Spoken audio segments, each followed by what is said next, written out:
NEET தேர்வில் கடுமையான கேள்விகள் இருந்ததால் இந்த ஆண்டு மருத்துவ படிப்பில் சேர்வதற்கான கட் ஆஃப் மதிப்பெண் கணிசமாக குறையும் என நீட் தேர்வு பயிற்சியாளர்கள் உறுதிபட தெரிவித்துள்ளனர். மருத்துவ படிப்பிற்கான நீட் தேர்வு நடந்து முடிந்த நிலையில் பெரும்பாலான மாணவர்கள் தேர்வு கடினமாக இருந்ததாக தெரிவித்தனர். குறிப்பாக இயற்பியல் பாடப்பிரிவில் கேட்கப்பட்ட கேள்விகளுக்கு பதிலளிக்க முடியாமல் இருந்ததாகவும் மாணவர்கள் கூறியிருந்தனர்.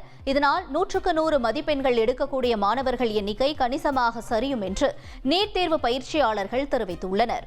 மக்களின் குறைகளை களைந்து ஏற்றத்திற்கு முதற்படியாய் முதல்வரின் முகவரித்துறை விளங்குவதாக முதலமைச்சர் ஸ்டாலின் தெரிவித்துள்ளார். இது தொடர்பாக அவர் வெளியிட்டுள்ள எக்ஸ் தள பதிவில், மக்களால் எளிதில் அணுகக்கூடிய எல்லோருடைய குறைகளையும் காது கொடுத்து கேட்டு தீர்வு காணும் வகையில் எனது நேரடி கட்டுப்பாட்டில் IAS அதிகாரி அமுதா தலைமையில் முதல்வரின் முகவரித்துறை இயங்கி வருவதாக குறிப்பிட்டுள்ளார். பொதுமக்கள் இந்த திட்டத்தினை சிறப்புற பயன்படுத்திக் கொள்ள வேண்டும் என கேட்டுக்கொள்வதாகவும் அவர் தெரிவித்தார். அது வைத்தி ஒரு பிளாட் வாங்கணுமா இல்ல ஒரு பிளாட் வாங்கணுமான்னு ஒரே கன்ஃபியூஷன். ஒரு ரியல் எஸ்டேட் எக்ஸ்பர்ட் கிட்ட பேசு. எப்படி? பாஸ்வாலா. Be the boss.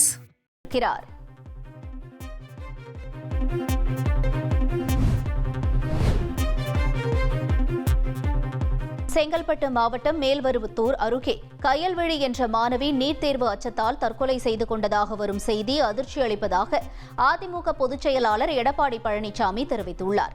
இது தொடர்பாக அவர் வெளியிட்டுள்ள எக்ஸ் தள பதிவில், ஆட்சிக்கு வந்தால் நீட் தேர்வை ரத்து செய்து விடுவோம் என்ற திமுகவின் ஒற்றை பொய்யால் மட்டுமே 21 மாணவ மாணவியரின் உயிர் பறிபோயிருப்பதாக குறிப்பிட்டுள்ளார். மேலும் நீட் ரத்து வாக்குறுதியுடன் மீண்டும் வாக்கு கேட்கும் திமுகவிற்கு 2026இல் மக்கள் உரிய பதிலை அளிப்பார்கள் எனவும் எடப்பாடி பழனிசாமி கூறியுள்ளார்.